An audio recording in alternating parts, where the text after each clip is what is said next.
Students, good evening. आज की class में मैं कुछ क्वेश्चंस कराऊंगा और एक आध छोटा सा टॉपिक भी पढ़ाऊंगा। एक क्वेश्चन है, बोर्ड एग्जाम में आया था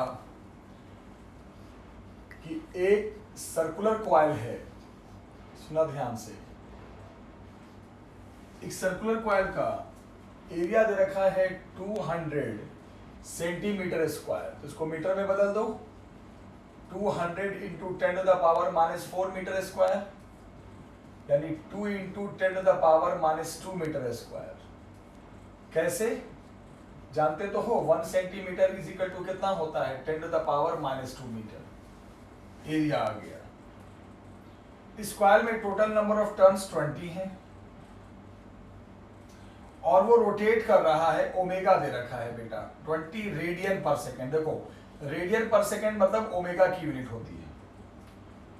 और जो मैग्नेटिक फील्ड है उसकी वैल्यू गिवन है 3 into 10 to the power -2 tesla. कौन रोटेट कर रहा है, रॉड या कॉइल? कॉइल। तो पूछा है मैक्सिमम इंड्यूस, ये मैं पूछू कॉइल वाला है ये, याद है मैंने फॉर्मूला पढ़ाया था, NBA ओमेगा।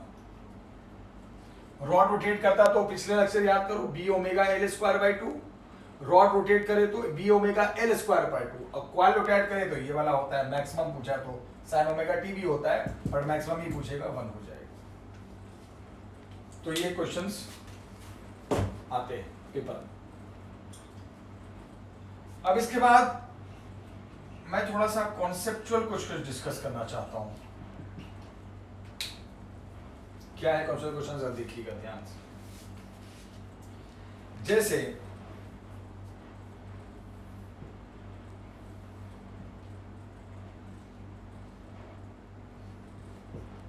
यहां पर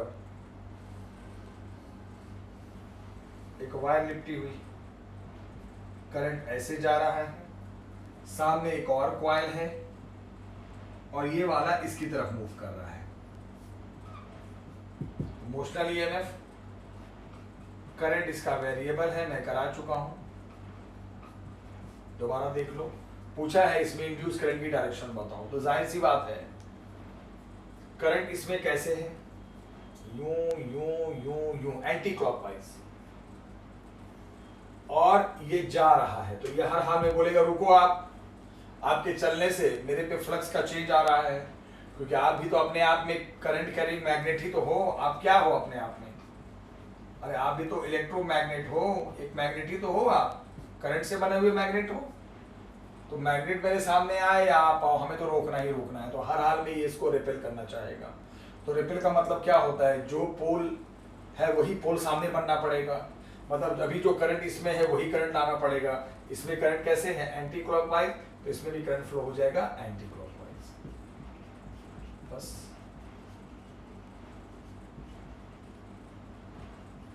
क्यों, समझ में आ गया?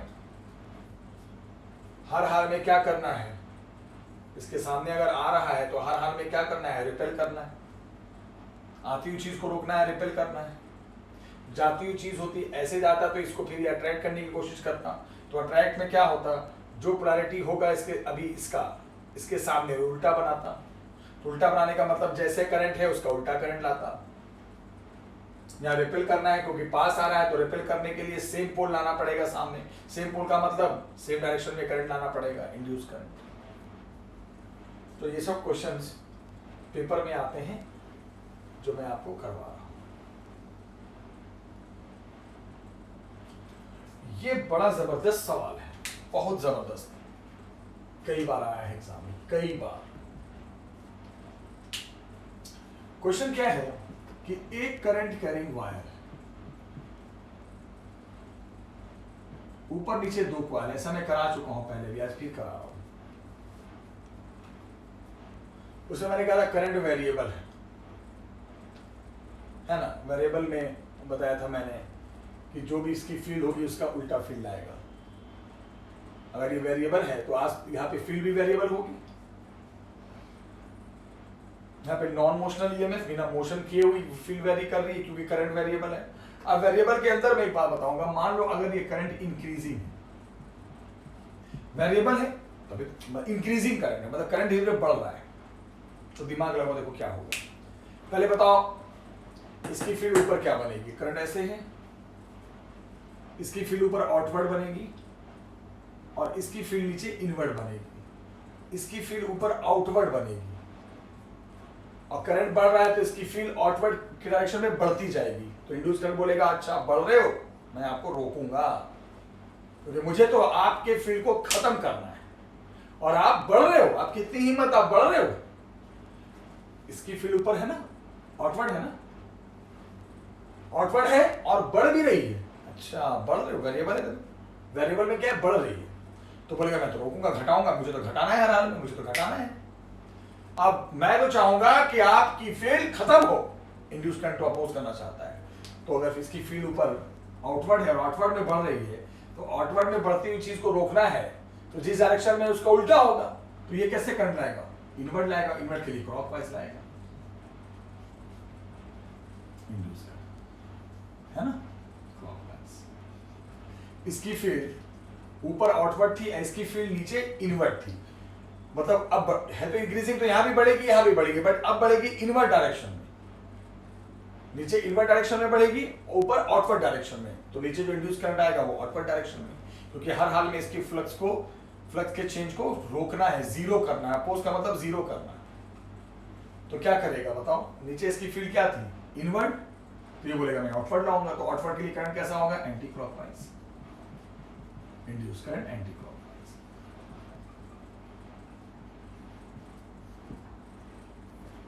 मतलब वेरिएबल के अंदर भी मैं और आ रहा हूं। वेरिएबल का मतलब क्या होता है कि करंट वेरिएबल है तो जो भी ऊपर फील्ड है उसका अपोज करना है, बट वेरिएबल के अंदर में चला गया, अभी इंक्रीजिंग डिक्रीजिंग में चला गया। अब जैसे एग्जांपल है, ध्यान से सुनना, करंट कैरिंग वायर, सेम सवाल। अब ये जो करंट है वो डिक्रीजिंग है, वेरिएबल तो अभी भी है बट वेरिएबल में डिक्रीजिंग है। तो ऊपर फील्ड पहले ऊपर फील्ड इसकी क्या होगी, आउटवर्ड, इसकी फील्ड ऊपर होगी आउटवर्ड और नीचे होगी इनवर्ड। मतलब ऊपर आउटवर्ड होगी और आउटवर्ड में कम होगा, अब फील्ड कम होगी क्योंकि करंट डिक्रीजिंग है। जब करंट घटेगा तो फील्ड भी घटेगी, फील्ड धीरे धीरे घटेगी तो इंड्यूस करंट बोलेगा घट रहे हो, अच्छी बात है, लो मुझे भी तो घटाना था, मुझे भी तो आपकी फील्ड को घटाना ही था, मैं तो चाहता हूं कि आपकी फील्ड खत्म ही हो जाए, तो आप घट ही रहे हो तो अच्छी बात है, मैं और आपका सपोर्ट कर देता हूं। तो क्या करेगा, डिक्रीजिंग है ना, तो ऊपर भी डिक्रीजिंग होता क्या है ना कि हर हाल में इंड्यूस करंट फ्लक्स के चेंज को खत्म करता है, घटाना ही चाहता है। तो ऊपर फील्ड इसकी आउटवर्ड है, ठीक है, और आउटवर्ड है और डिक्रीजिंग है, तो ये डिक्रीजिंग है, आउटवर्ड है तो डिक्रीजिंग को और सपोर्ट करेगा, तो खुद भी आउटवर्ड फील्ड बनाएगा, तो खुद आउटवर्ड फील्ड के लिए क्लॉकवाइज करंट ला देगा। कौन सा करंट है ये, इंड्यूस करंट। नीचे इसकी फील्ड क्या थी, इसकी फील्ड ऊपर आउटवर्ड थी, नीचे इनवर्ड थी। इनवर्ड में घट रहा था तो सपोर्ट में भी इनवर्ड ही आ जाएगा। इनवर्ड का मतलब क्या हो गया बच्चे, इसकी फील्ड ऊपर आउटवर्ड थी, आउटवर्ड का मतलब क्या हो गया कि बाहर की तरफ थी और वो फील्ड घट रही थी।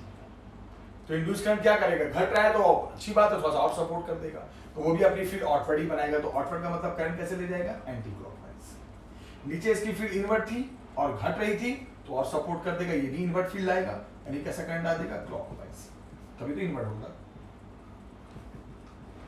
तो इससे क्या सीखने को मिला कि अगर करंट वेरिएबल है तो इंडक्शन होगा बिना मोशन के, क्योंकि करंट वेरिएबल है तो फील्ड वेरिएबल होगी, करंट वेरिएबल है तो फील्ड वेरिएबल होगी। अब वेरिएबल में अगर करंट इंक्रीजिंग है यानी कि फील्ड वेरिएबल है और बढ़ रही है, फील्ड करंट वेरिएबल है तो फील्ड भी वेरिएबल होगी, और बढ़ रही करंट बढ़ रहा है तो फील्ड भी बढ़ेगी। तो अगर फील्ड बढ़ रही है तो जो भी इसकी फील्ड होगी उसका उल्टा फील्ड लाएगा। जैसे मान लो इसकी फील्ड ऊपर आउटवर्ड है तो ये बोलेगा मैं इनवर्ड लाऊंगा, इनवर्ट के लिए क्लॉकवाइज करंट लाएगा। याद है ना, एक लूप में इनवर्ट फील्ड के लिए करंट क्लॉकवाइज जाएगी। इसकी फील्ड नीचे इनवर्ट थी तो ये बोलेगा मैं आउटवर्ड बनाऊंगा, अपनी फील्ड उल्टा बनाऊंगा, तो आउटवर्ड के लिए एंटी क्लॉकवाइज लाएगा। तो जब फील्ड बढ़ती है करंट के बढ़ने की वजह से, तो इंड्यूस करंट जो फील्ड है एग्जिस्टिंग फील्ड उसके अपोजिट में फील्ड बनाता है। याद रखना यहां पे क्या हुआ कि इंड्यूस्ड करंट जो आया वो क्या कर रहा है, क्रिएटिंग कैसी field, induced field in opposite direction of existing variable field. यानी कि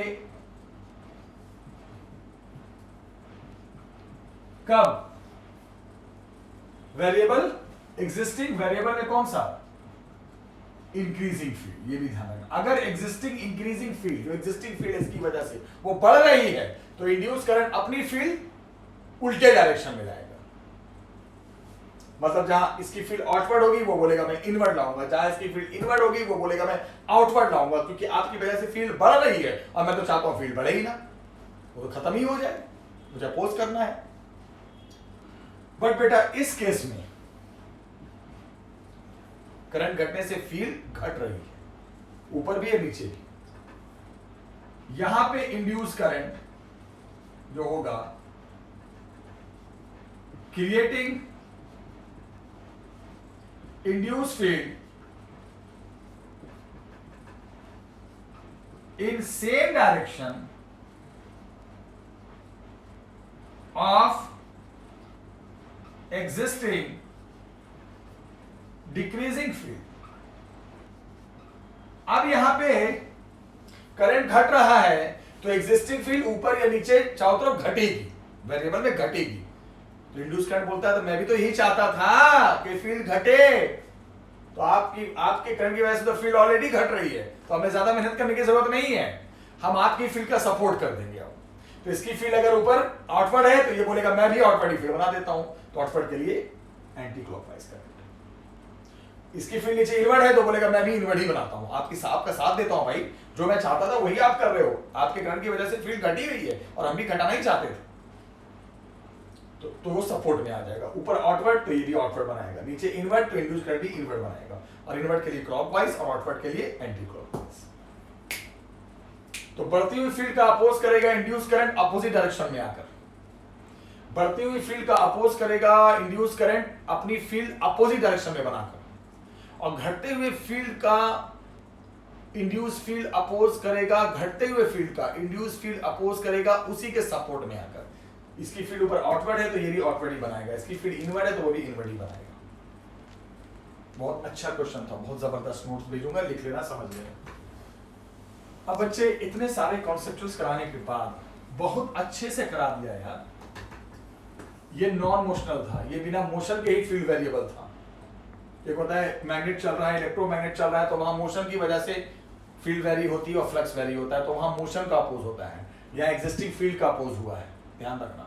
और अगर बढ़ती हुई फील्ड है तो उल्टे डायरेक्शन में फील्ड बनाएगा, कौन, इंड्यूस करंट। और घटती हुई फील्ड है तो जिस डायरेक्शन में करंट है उसी का सपोर्ट करेगा, तो घट ही रहा है तो वो और घटाएगा, क्योंकि इंड्यूस करंट तो घटाना ही चाहता है। तो जब इतना हो चुका है, ये सारे टॉपिक इतने में करा चुका हूं, अब इसमें चैप्टर में एक टॉपिक है, छोटा सा थ्योरेटिकल है, बहुत कम आता है, थोड़ा कभी कभी आता है। उस टॉपिक का नाम है एडी करंट।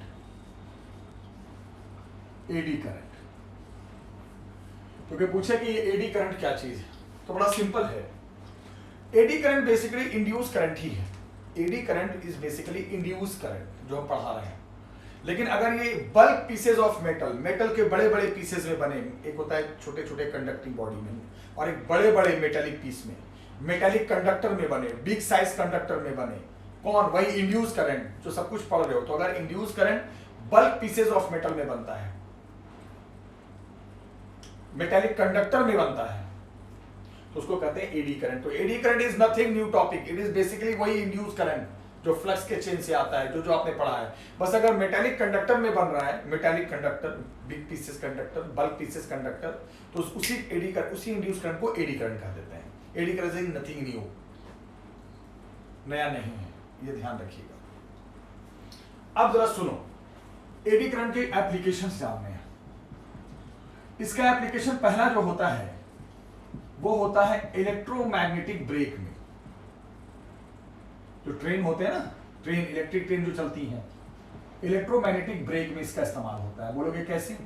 होता क्या है कि जब इलेक्ट्रिक ट्रेन में ड्राइवर को ब्रेक लगाना होता है ना, ब्रेक, तो वो ब्रेक शू नहीं होता कि ब्रेक लगाया गाड़ी रुक गई, पावर ब्रेक नहीं होता। आपने देखा होगा ट्रेन में ब्रेक लगाता है ड्राइवर तो ट्रेन धीरे धीरे धीरे रुकती है, अचानक नहीं रुकती। क्यों? क्योंकि जब वो ब्रेक लगाता है ना बेटा ड्राइवर, तो जो पहिया जो घूमता है ना, उसके बीच में मैग्नेटिक फील्ड एक्टिवेट कर देता है। मैग्नेटिक फील्ड, फिर से सुनो, मैग्नेटिक फील्ड। और पहिया जो घूम रहा है, पहिया is more like a coil, circular coil. और कोई भी कॉइल मैग्नेटिक फील्ड में घूमे तो आपको पता है ना, घूमे या चले तो फ्लक्स तो चेंज होगा ही होगा। चले तो एरिया बदलता है, घूमे तो एंगल बदलता है, अरे कुछ भी बदले फ्लक्स तो चेंज होता है ना बेटा। तो when the wheel will start to rotate between the magnetic field, then what happen, the flux will change and then induction will take place, then induced current will arise, और induced current अगर क्या चाहेगा, हर हाल में flux का change बंद हो, हर हाल में पहिए का मोशन रुके, और वही धीरे धीरे धीरे धीरे पहिए में ब्रेक लगा के पहिए को रोक देता है।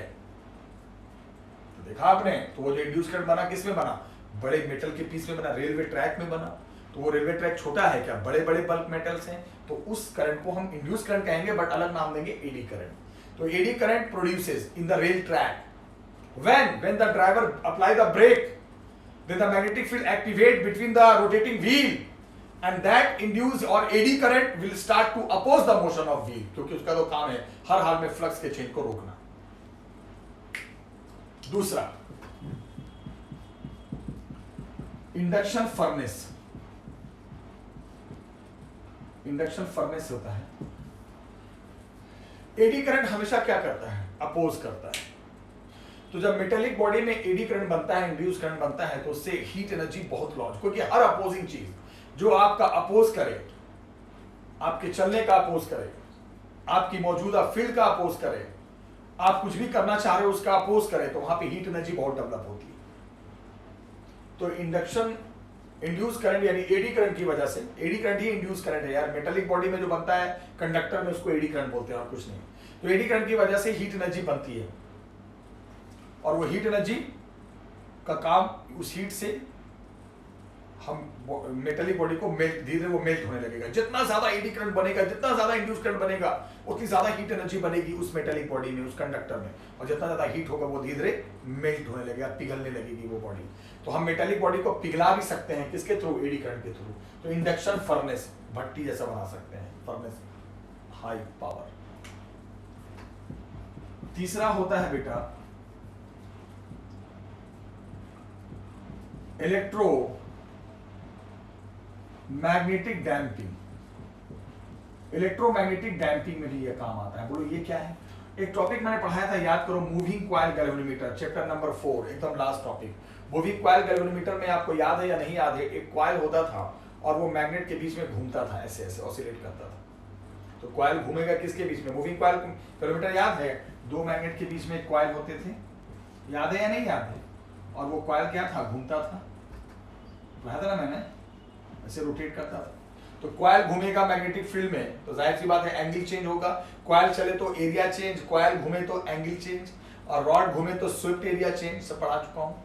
तो यहाँ पर भी फ्लक्स चेंज होगा, यहाँ पर भी इंड्यूस करंट बनेगा, वही कॉइल में बड़े बड़े मेटेलिक पीसेज होते हैं, तो एडी करंट बनेगा। और वो एडी करंट क्या चाहेगा? क्या चाहेगा? क्या चाहेगा कि वो जो कॉइल है उसका मोशन रुक जाए, रुक जाए, रुक जाए, डैम्प हो जाए, बैठ जाए, खत्म हो जाए। तो एडी करंट की वजह से कॉइल में इलेक्ट्रोमैग्नेटिक डैम्पिंग आता है, मतलब खत्म हो जाता है ऑसिलेशन, उसका रोटेशन। तो मूविंग कॉइल गैल्वेनोमीटर में जो इलेक्ट्रोमैग्नेटिक डैम्पिंग लाता है, डैम्पिंग का मतलब बिठा देना, खत्म कर देना, वो कौन लाता है? एडी करंट लाता है। हर हाल में उसका काम होता है, जिस वजह से फ्लक्स चेंज हो रहा है उसको रोकना, उसको खत्म करना। तो यहाँ पे तो उसके मोशन का अपोज करके ही खत्म कर सकता है, और अपोज करेगा ही करेगा, क्योंकि आपको पढ़ा चुका हूँ, कॉइल घूमेगा तो फ्लक्स चेंज होगा, और फ्लक्स के चेंज का अपोज करेगा, उसके लिए इसके मोशन को रोकना पड़ेगा। मेटालिक बॉडी में जितना ज्यादा एडी करंट बनाओगे उतना ज्यादा हीट डेवलप होगी, क्योंकि ये अपोजिंग करंट है, फर्नेस का काम करेगा। और ब्रेक का मैंने बता ही दिया। तो ये सब एडी करंट के थोड़े बहुत एप्लीकेशन है। एडी करंट क्या होता है? इंड्यूस करंट जो मेटालिक, बड़े बड़े मेटालिक पीसेज में बनता है, चाहे वो रेलवे ट्रैक हो, चाहे वो मेटल के बड़े पीसेज हों, चाहे वो मूविंग कॉइल गैल्वेनोमीटर का कॉइल हो। अच्छा, कॉइल में जब डैम्पिंग हो जाता है, जब इसका ऑसिलेशन रुक जाता है, ऐसे ऐसे ऐसे ऐसे घूमना रुक जाता है, डैम्पिंग आ जाता है, तो उसे हम कहते हैं डेड बीट गैल्वेनोमीटर, यानी डेड बीट, बीट खत्म हो गया, बीट का मतलब फ्रीक्वेंसी मर गई, यानी ऑसिलेशन जो था ना उसका रोटेशन वाला वो खत्म हो गया। तो इलेक्ट्रोमैग्नेटिक डैम्पिंग लाने में, गैल्वेनोमीटर को डेड बीट बनाने में, डेड कर देने में, उसके होता क्या है, मूविंग कॉइल पूरा थोड़ी घूमता है, ऐसे घूमता है ना, यूं यूं यूं यूं। मैंने क्वेश्चन भी कराया था, टाइम पीरियड भी निकलवाया था। तो बेटा कोई भी कॉइल हो, coil is what, magnetic dipole, magnet हो, magnet is magnetic dipole, electric dipole हो, कोई भी इलेक्ट्रिक फील्ड में या मैग्नेटिक फील्ड में वो घूमता जरूर है, और पूरा नहीं घूमता, वो यूं यूं यूं यूं ऑसिलेट करता है। तो एडी करंट की वजह से क्या होगा, उसका ऑसिलेशन रुक जाएगा, वो डेड बीट बन जाएगा, मर जाएगा, उसकी बीट खत्म हो जाएगी, तो उसको डेड बीट गैल्वेनोमीटर कहते हैं, जो इलेक्ट्रोमैग्नेटिक डैम्पिंग आने के बाद कहलाता है। और यह आता कब है, एडी करंट की वजह से, वो इंड्यूस्ड करंट जो डेवलप होता है। अब इसमें कॉन्सेप्चुअल सवाल आया कि एक डिस्क है और नीचे एक डिस्क है, ये डिस्क नीचे गिर रहा है ग्रेविटी से, और इस डिस्क में करंट फ्लो कर रहा है, तो इस डिस्क के साथ क्या होगा, बोलेंगे ये डिस्क ना हवा में उड़ जाएगी, फ्लाई। अरे भैया नहीं गिरेगी यार, जैसे से ये इसके करीब आएगा तो इसकी जो फील्ड होगी, करंट अपनी फील्ड बनाएगा ना, तो इसकी फील्ड जो होगी, जैसे से ये करीब आता जाएगा, करीब आएगा, बोलेगा अरे मेरा फ्लक्स बढ़ रहा है, मेरी भी फील्ड अचानक बढ़ने लगी, क्योंकि इसके इफेक्ट जैसे जैसे मैं ऐसे ये इसके करीब आएगा, तो इसके ऊपर इसकी फील्ड का, इसके ऊपर इसके ऊपर इसके ऊपर इसकी फील्ड का इफेक्ट धीरे धीरे बढ़ना शुरू होगा। जब ये पास आएगा तो बोलेगा भाई आप करंट कैरिंग एक डिस्क हो, तो आप तो चारों तरफ पूरा मैग्नेटिक फील्ड आपने बना रखा है अपना, लेकिन मेरे लिए तो धीरे धीरे बढ़ेगा, मैं दूर से आऊंगा तो धीरे धीरे एंट्री करूंगा आपके एरिया में, तो इसके लिए जैसे फील्ड चेंज होना शुरू होगा, इसका फील्ड, तो फ्लक्स चेंज होगा और इसमें इंडक्शन होना शुरू हो जाएगा, और इसमें इंड्यूस करंट आ जाएगा। इंड्यूस करंट अगर क्या चाहेगा कि मैं इसके जो करीब आ रहा था ना, जो इसके करीब जा रहा था, बोलेगा नहीं नहीं हम आपको रोकेंगे, आप जाने नहीं देंगे, तो इसको क्या करेगा, रिपेल करेगा। तो रिपेल करने के लिए करंट इसमें एंटी क्लॉकवाइज है, तो इसमें भी एंटी क्लॉकवाइज ही आएगा, और रिपेल से क्या होगा, बोलो, रिपल्शन से क्या होगा कि ये फिर हवा में फ्लाई कर जाएगा। पेपर में आया बोर्ड एग्जाम में 2 बार, अगर एक डिस्क के सामने एक करंट कैरिंग डिस्क है और उसके ऊपर से कोई हवा में डिस्क गिरा दें, तो उस डिस्क के साथ क्या होगा, बोले it will fly in the air, क्योंकि जैसे ये इसके करीब आएगा, इसके करीब आएगा, तो इसकी जो अपनी फील्ड है वो इसके लिए धीरे धीरे वेरी करेगी। अरे इसकी फील्ड जो है वो इसके लिए कांस्टेंट है ना, बट जो इसके करीब आ रहा है, इसके लिए तो जो इसके करीब आ रहा है उसके लिए तो इसकी फील्ड वेरी करेगी, तो इसके लिए इसकी फील्ड धीरे धीरे वेरी करेगी जैसे जैसे वो करीब आएगा, तो वेरी करेगी, फील्ड वेरी करेगी इसके ऊपर, तो इसका फ्लक्स चेंज होगा, इसमें इंडक्शन होगा, इसमें इंड्यूस करंट आएगा, और वो बोलेगा मैं तो चाहूंगा कि आपका फ्लक्स वेरी ना हो, मैं तो काम है रोकना, मेरा काम है फ्लक्स के चेन को खत्म करना, तो इसके लिए मैं तो चाहूंगा कि ये आपस में रिपल्शन हो जाए, तो जिस डायरेक्शन में करंट है उसी डायरेक्शन में करंट आएगा और इसको रिपेल करके हवा में उड़ा देगा, इट विल फ्लाई। क्यों फ्लाई होगा, due to the eddy current. Eddy current कह सकते हैं इसको भी, क्योंकि ये डिस्क बड़ा सा मेटालिक पीस होता है, तो उसको इंड्यूस करंट कहो या एडी करंट कहो, ध्यान रखना, ठीक है। तो ये सब कॉन्सेप्चुअल क्वेश्चन है, मैं नोट्स भेजूंगा, ये सब क्वेश्चंस आते हैं, और इसको अच्छे से करना, अच्छे से पढ़ाई करना। आज काफी कुछ करा दिया, अब इसमें सिर्फ 2 टॉपिक बचे हैं बेटा, सेल्फ इंडक्शन और म्यूचुअल इंडक्शन, मान के चलो 2 क्लास और, 2 क्लास के बाद ये चैप्टर फिनिश हो जाएगा, फिर मैं अगला चैप्टर ऑल्टरनेटिंग में शुरू करूंगा। आप इसको पढ़ना और नोट्स बनाना, ठीक है। Thank you very much.